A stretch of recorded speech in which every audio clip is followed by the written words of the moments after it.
Hi guys, welcome to my channel. My name is Olivia.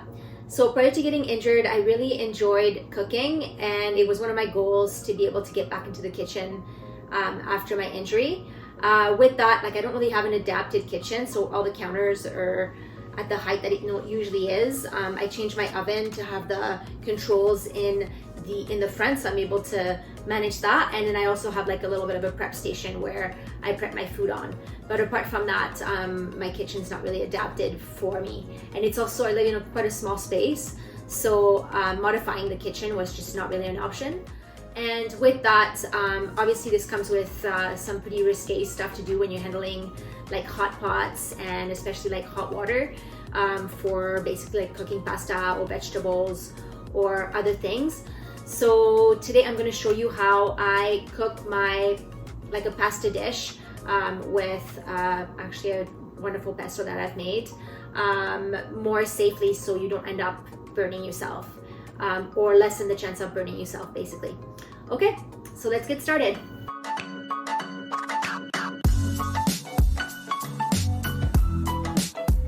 So the first thing that I always do when I'm in the kitchen, I always have this tray that has a non-slip kind of surface and a non-slip type of thing underneath that I put on my lap to be able to put whatever I want to put on there. And then I will grab my pots and equipment that I'm going to be using for actually cooking those pasta. So first thing to do is to actually prep the pot I'm going to be putting the pasta in. So I usually put a little bit of salt and olive oil first before I put it on the stove.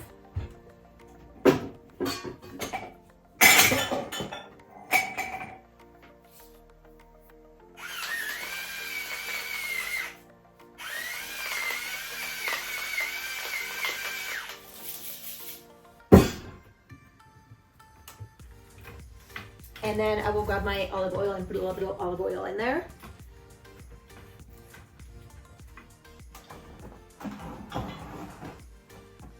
So this just helps prevent the pasta from sticking.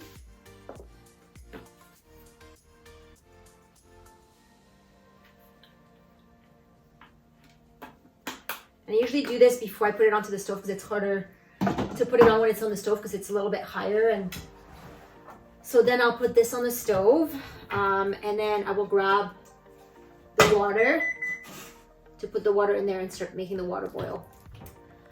So normally I like to use my kettle to do this, just because it's got an easy handle to kind of do that. And normally I would fill it up, but it's already filled up, so I can use the water that's already in there. And then I will line up my chair to about a 30-degree angle to where the stove is, as close as I can be. Bring this a little bit closer and then put the water in there. And I tend to because to not fall forward, I tend to brace with my other hand as well.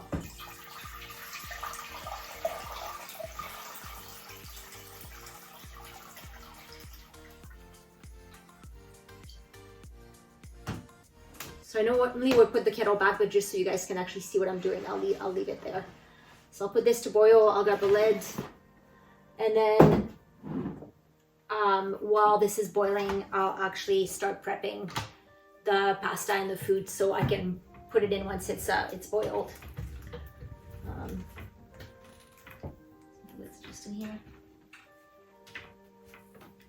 And I've kind of adapted a lot of things in my kitchen, like lids and everything else, to be able to more easily take things in and out. Actually, I don't need this one. I need the water there with the vent in it.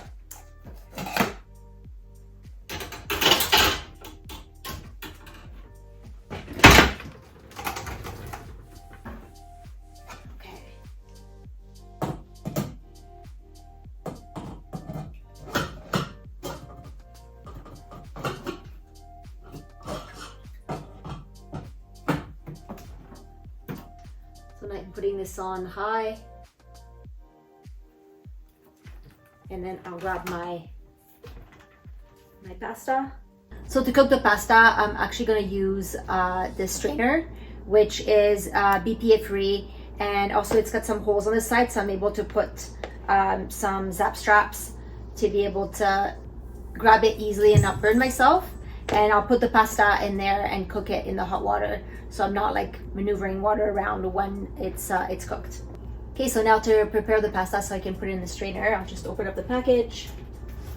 I normally use my ulu knife for everything, as it's easier to kind of do things, I find. Easier to grab.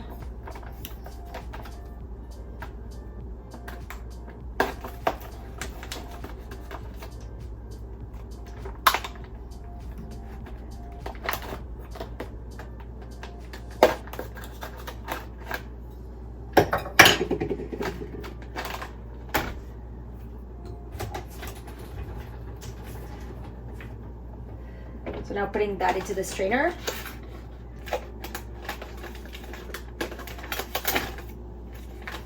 No hands, no problems, I guess.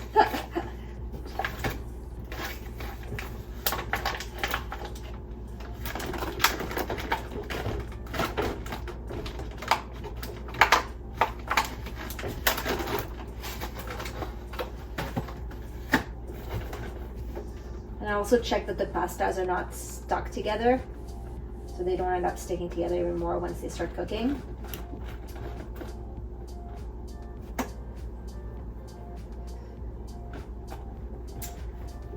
And now I'll just wait for the water to boil and to put the pasta in, and then I'll be ready to go. So now that the water's boiled, I'll grab the strainer and we'll put it into the pot.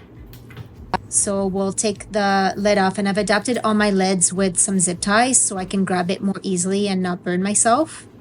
And then I usually will brace the back of my chair just to prevent falling forward. And then putting the lid on the stove. Then doing the same thing with the strainer, grabbing it by the zip ties and putting it into the pot. Then putting the lid back on and setting a timer to get the pasta ready when it's supposed to be ready.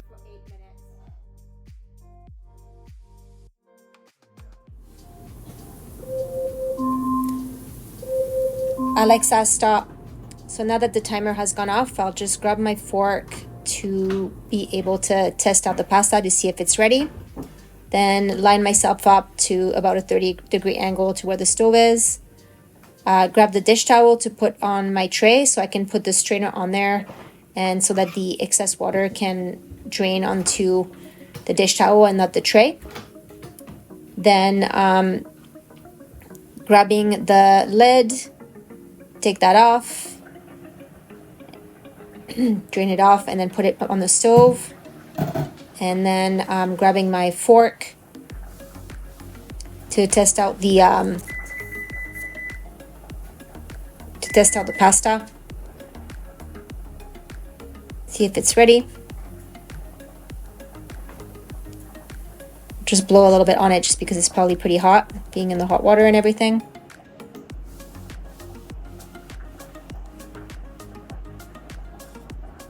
And testing it out, and it is in fact ready. So I will turn the element off and grab the pot so it's closer to me to be able to take the strainer out more safely. Then we'll grab the strainer with from the little handles and drain the water out as much as I can, so I don't put a lot of water on my dish towel on my tray.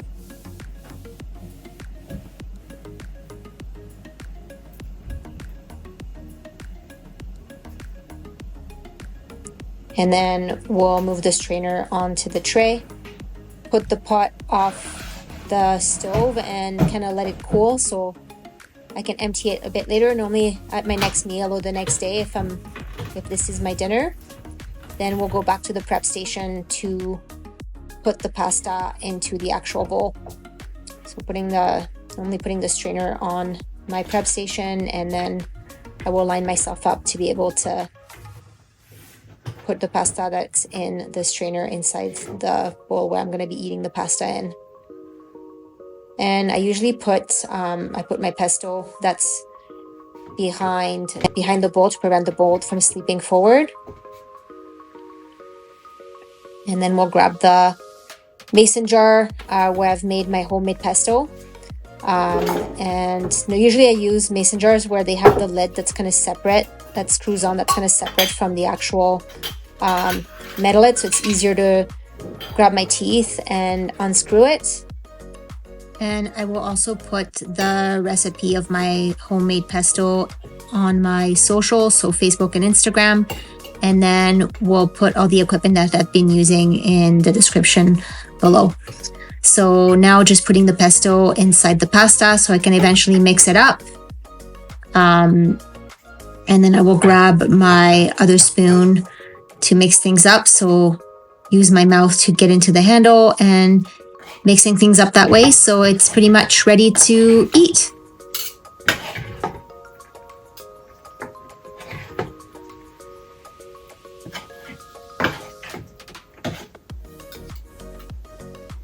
And there you go. This is how I basically do it. So if you think anybody would benefit from something like this, please share it with them. And thanks for watching, guys, and we'll see you next time. Bon appetit!